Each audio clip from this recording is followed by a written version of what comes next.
Welcome to Stream of Conscience, brought to you by Democracy for America, Fairfield County, where we believe that change is possible and you can make it happen. I'm your host, John Hartwell. Our guests today are Reverend Lindsay Curtis of Grace Baptist Church in Norwalk and Norwalk Housing Authority Commissioner Bernadine Tatem. Reverend Curtis has spent 13 years of his 38-year ministerial career at Grace Baptist, where he's grown the congregation and retired their mortgage debt. He's held senior human resources positions with major corporations, and in Norwalk, his community activism has included being president of the Norwalk branch of the NAACP, chairman of the Norwalk Children's Foundation, and future chair of the South Norwalk Collegiate Academy. Commissioner Tatem is a native of Norwalk. She's been on the board of the directors of Norwalk Housing Authority since 1993. She's a former president of the Parent Awareness Group of the Norwalk Economic Opportunity Now, which is also known as NEON, and a former board member of the Norwalk Fair Housing Advisory Commission. She describes herself as a laborer working at various jobs throughout her life, employed in many manufacturing companies as well as local stores. And she's a member of Bethel AM Church. Reverend Curtis and Commissioner Tatem, welcome to Stream of Conscience. Thank you, John. Good to be here. So we're here today to talk about the Choice Neighborhoods Initiative, which is going on in Norwalk now. Can you tell us what it's all about? Well, this is an opportunity for improvement in our community. It's an opportunity specifically in the Washington Village area that there will be new housing. There will be an opportunity for people to be afforded services greater than they have now. It is a wonderful program if given a chance. So what is Washington Village and where is it in Norwalk? Washington Village sits on Water Street. It belongs to Norwalk Housing Authority. It was built back in 40-something or other, where when you came home from World War II or something or other, that's where they moved into. Okay, so it's a public housing unit. Right. And it's in the part of Norwalk we call South Norwalk. South Norwalk, yes. And in fact, it's very close, isn't it, to the business district in South Norwalk, only a few blocks away. Yes. Yes. Yes. Yes. Yeah. But so we're going to be doing a redevelopment effort, and this is with a grant from the Housing and Urban Development. The federal level. Yeah, the federal level. yeah. So tell us about that grant. How did that grant come about? Well, as far as we know, the grant was a collaborative with the Norwalk Housing Authority that pursued the grant that sought to improve its property as part of their ongoing efforts, always to improve opportunities for tenants, opportunities for tenants to have access to various services, transportation. Part of this initiative is certainly around education. There is a partnership with the Norwalk Public Schools, and so it is a major effort to ensure that the current residents are afforded new housing. And that's what makes this exciting. Many projects in urban renewal, unfortunately, there is that term gentrification, right, where current residents, typically low-income minorities, are literally moved out of the area. Forced out. Forced out. Yeah. Moved was a polite word, but certainly forced out. But with this project, and one of my real gratification about being a part of this is that what's being offered is a one-to-one. Those that leave Washington Village, or not leave, but will have access to immediate housing in the same location. And as Commissioner Tatem said, many people, their families have come up. They've been there since the end of the war, and this is their community. This is their community. Right. Exactly. So, Commissioner, you've been on the board of the Housing Authority since 1993, I believe. Correct. Tell me, what's Washington Village like today? It's made up of single parents, hardworking parents, who's raising children, and just in a low-income residency. And how many units are there? 136.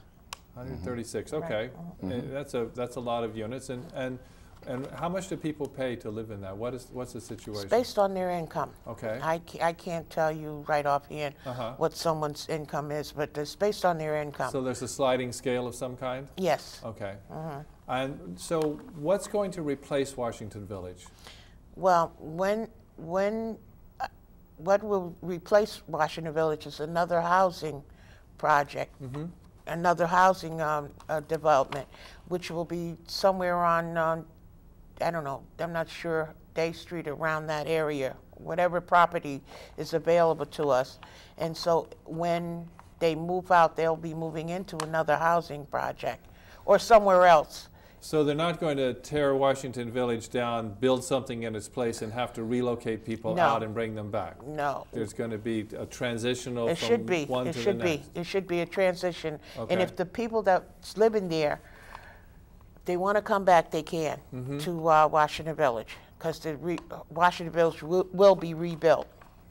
So will there be, at the end of the day, more housing units? Yeah, I'm not sure about that. I don't think we want to overcrowd the area, but I don't think that it's according how we're going to go up. We haven't looked at the final plans, or, or anything like that. So we don't know if we're going to build up. If we build up, then we might put more units, but I don't think so. Okay. But I think one of the advantages, as Commissioner Tatem just said, we don't know exactly how it will all fold out. But one of the visions is that there will be more square footage. Bigger the whole philosophy of how public housing was built in the 40s versus now a long time ago. It's a long time ago. So there's a different slant. There's a different understanding of what people need, and many of the units were built with one bathroom and 4 members of the family per se. Yeah. So I think the philosophy has changed immensely, and that's one of the things that makes this really exciting. Because just because you're poor does not mean that you cannot be afforded to a better life. Sure. And this project is not, though, just about the housing, is it? It's about the entire neighborhood. It's about the entire neighborhood, but mainly about our residents. Because if you've lived in Norwalk all your life, and then someone tells you have to move out, and then you have to go to Bridgeport or Stamford, and then you don't know if you ever get back home. I call it home if you've lived here all your life. Sure. And then where are you going to go? And then it's not like being in your own neighborhood. And so we're trying to keep a neighborhood setting. And part of that, John, is this whole issue about, again, access to resources such as medical, such as quality education, such as a social life. And sometimes for certain individuals, given how the modality is around that community, it may not afford itself for easy access to basic needs. So one of the things about this, it seems, in this planning process is that there's a lot of outreach going on in the community, talking to people about the change, getting them ready for the change, having them participate in planning the change. Can you talk about that? How is this outreach being done? Well, we're having a lot of meetings with the residents in Washington Village, and they're coming out and they're voicing their concerns and what they want to see happen, and we're following the lead. And what are the major concerns that you're hearing? The major concerns is they all want to come back to their neighborhood. Okay. That mainly that's number one. Right. And what educational benefits it might have for them, and what housing is going to do to make sure that they get back there. Reverend? No, I was just going to say, I think one of the keys to this is that the Housing Authority and their very capable staff is certainly trying to make people feel, and in reality, not just in perception, that they are part of the solution here. So many times, edicts come down, and this is the way you're going to do it, and this is what's going to happen. But I think what's key about this is communication.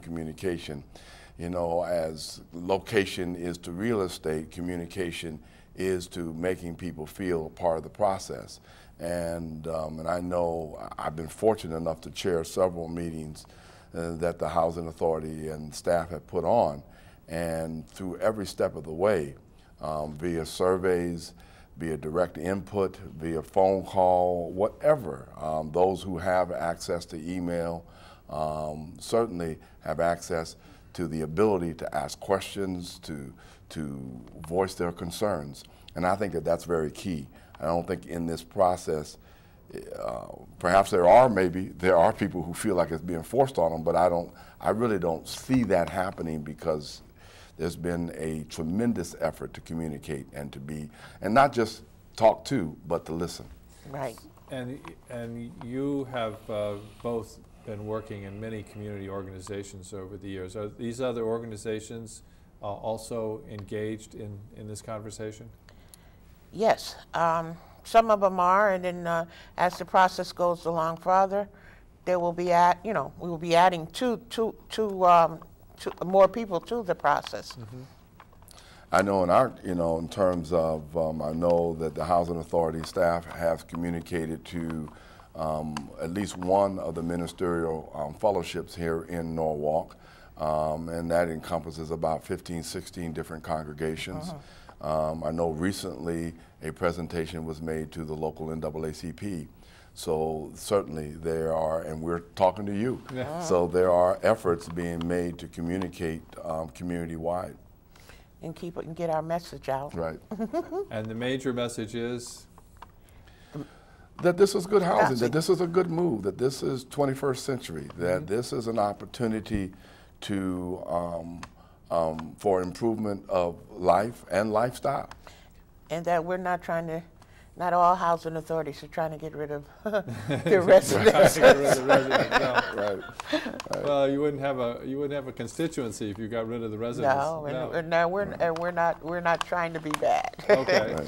So now, in addition, of course, to new and improved housing with more space perhaps and more facilities in the housing itself, I understand that there's also concern about education and about health and about the general business district that this finds itself in. Can you talk to those things? How are those going to be impacted? Where are they being brought into the equation? Well, number one, we have a scholarship program that we do every year. Okay. Norwalk Housing Authority runs a scholarship where if you're a resident of Norwalk Housing Authority and you have children, if they bring in their grades to the Housing Authority and they're a B average, we help send them to college. Oh, really? Yes. As a matter of fact, this is going on our 6th or 7th year. Okay. That we do this, and every May or June or so,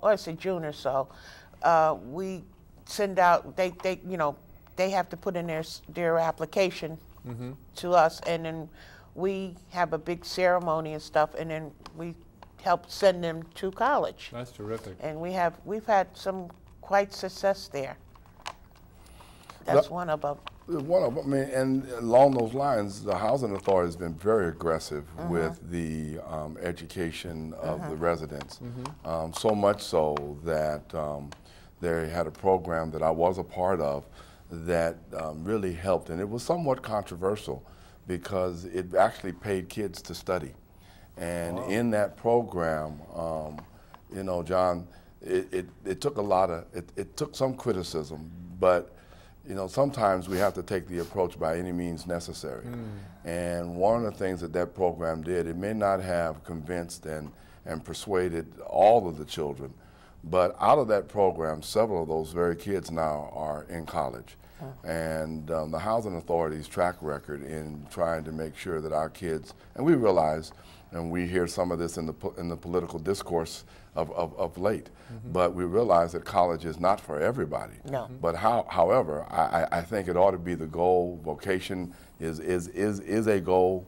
I know in my household, from the earliest memory, I was going to college. Right. And so it's and I think to have that kind of mindset and I'm a product of public housing, and so to have that kind of mindset there tells those kids also that they can be a success.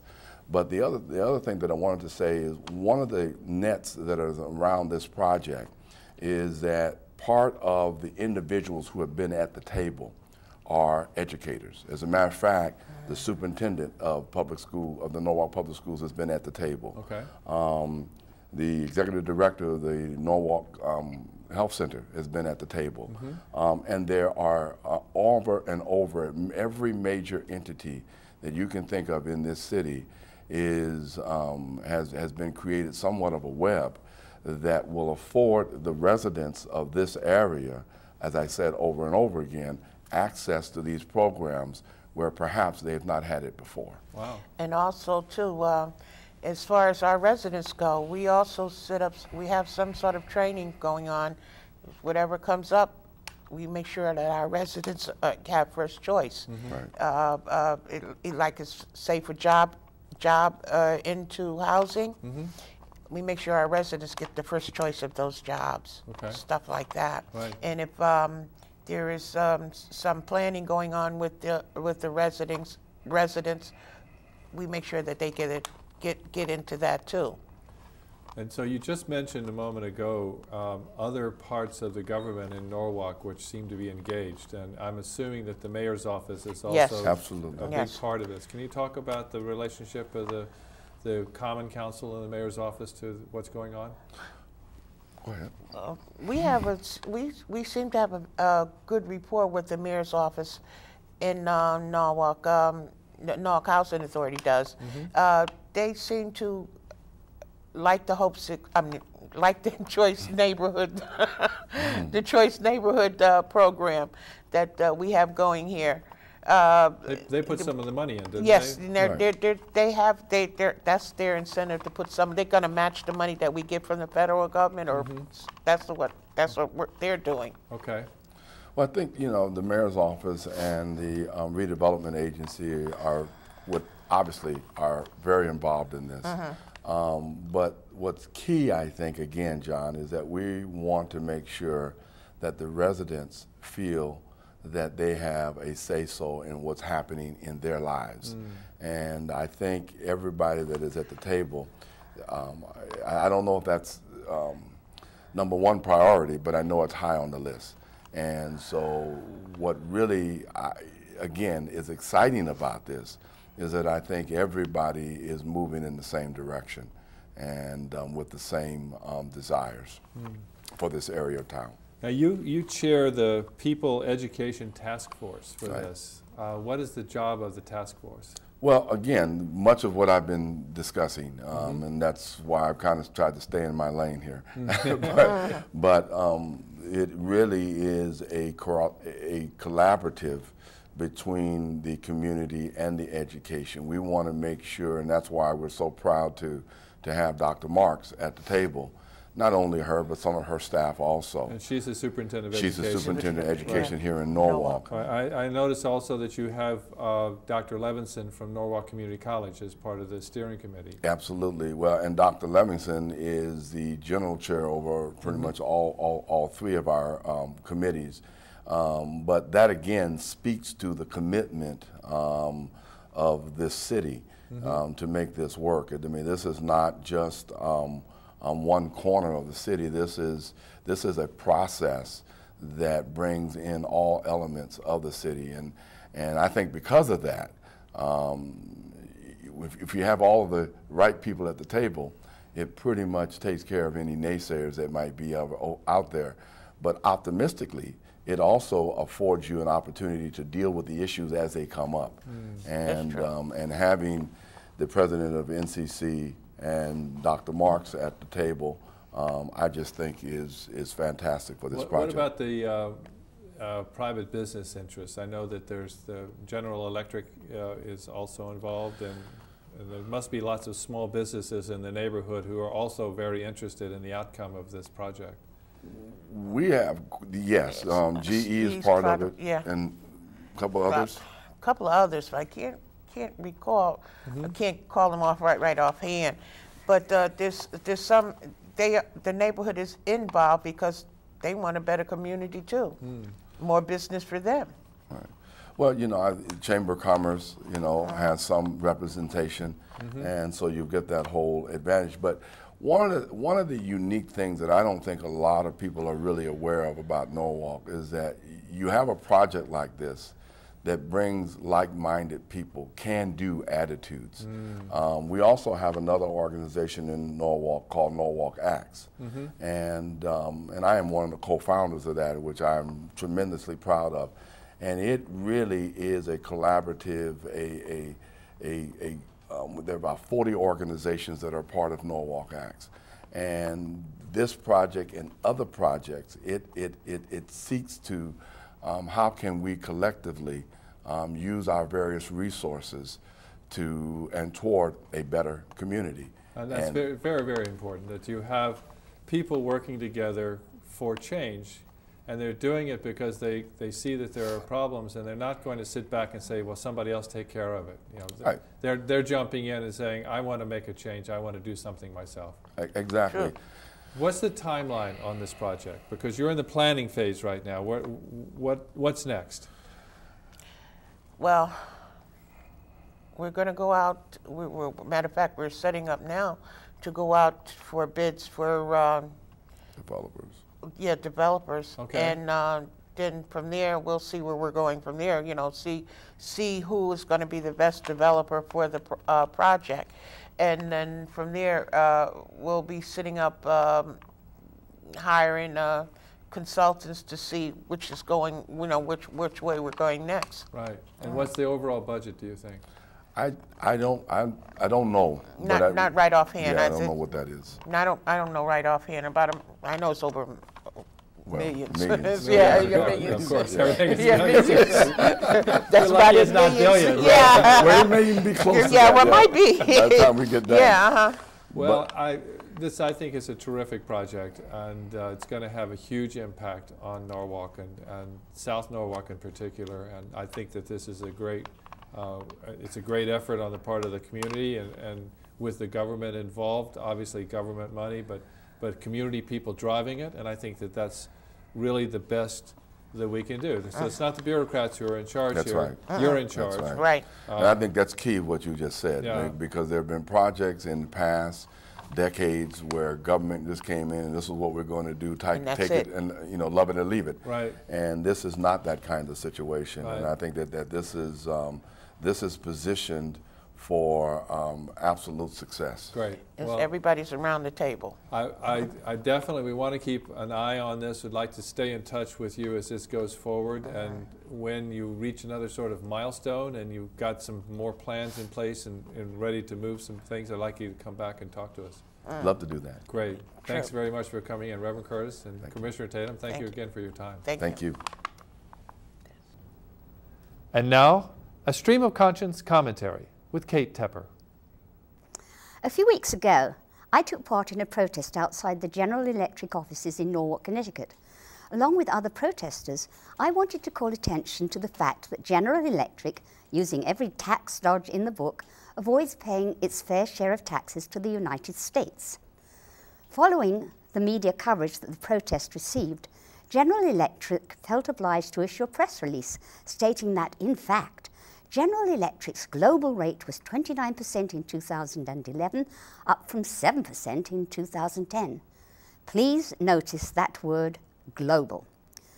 This statement doesn't pass the smell test because, while it reports that General Electric pays taxes, it fails to state to whom those taxes are paid. In fact, due to its use of tax loopholes, outsourcing, and offshore tax shelters, General Electric paid zero taxes in the United States in 2010, despite making $14.2 billion in profits, which means that the taxes it did pay went to foreign countries. I do pay my fair share of taxes, and I want to know how American-based corporations who earn not just millions, but billions of dollars every year get away with paying less taxes than I do. General Electric isn't the only culprit. Bank of America, Boeing, Citicorp, Wells Fargo, Merck, and ExxonMobil, among many others, all make it to the top of the tax dodgers list. For example, Bank of America put took $336 billion in taxpayer bailouts in 2009. But in 2010, even with a $4.4 billion profit, it paid no US taxes. I'm sure their 115 offshore tax havens helped. Boeing received $35 billion in government contracts to build 179 airborne tankers, but despite nearly $10 billion in profits from 2008 to 2010, it avoided US taxes, again, thanks to foreign tax havens. Don't forget, those generous government contracts are paid for with your income taxes.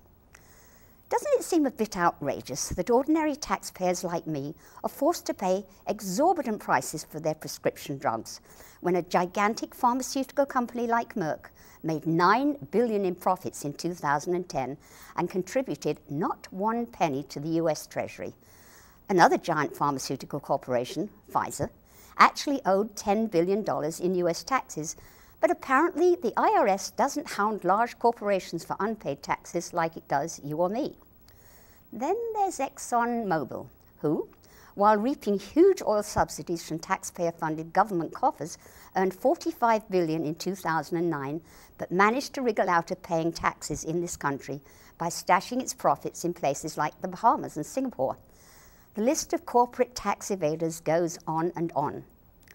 As I sat writing my tax payment checks to the IRS this April, I had to ask myself, how do these large corporations get away with paying no US taxes when, if I were to do the same thing, the IRS would come down on me like a ton of bricks? The answer, of course, is that the obscenely large financial contributions corporations make to lawmakers from both parties and at every level ensure that those lawmakers pay close attention and vote for any legislation that benefits the corporate bottom line. When corporations like these don't pay fair taxes, it's inevitable that working and middle-class Americans will be asked to bear more and more of the tax burden in the form of increased payroll, sales, and property taxes. Apparently, large corporations believe, as Leona Helmsley once famously said, only little people pay taxes. But the little taxpayers are fighting back. We know that our voices are only heard when we raise them, when we vote against legislators who are more concerned with corporate welfare than they are with the welfare of the people. It's time to loudly and publicly protest the corporate loopholes our legislators have enacted. In a couple of days, this little taxpayer is going to make a very loud noise protesting outside a local Bank of America branch. Why don't you join me? There's sure to be a protest coming to a Bank of America near you soon. This has been a Stream of Conscience commentary. I'm Kate Tepper. Thanks for watching. That's our show for this week. We hope you enjoyed it. You can find all our shows on YouTube by going to youtube/user/DFATVNet. We're also on Facebook and Twitter. Or you can send comments or suggestions for a show to info@dfa-tv.net. If you'd like to learn more about progressive political action, we meet at 7 p.m. on the first Wednesday of the month at the Silver Star Diner in Norwalk. We'd love to have you join us. Remember, change is possible, and you can make it happen. This has been Stream of Conscience, and I'm your host, John Hartwell. Thanks for watching.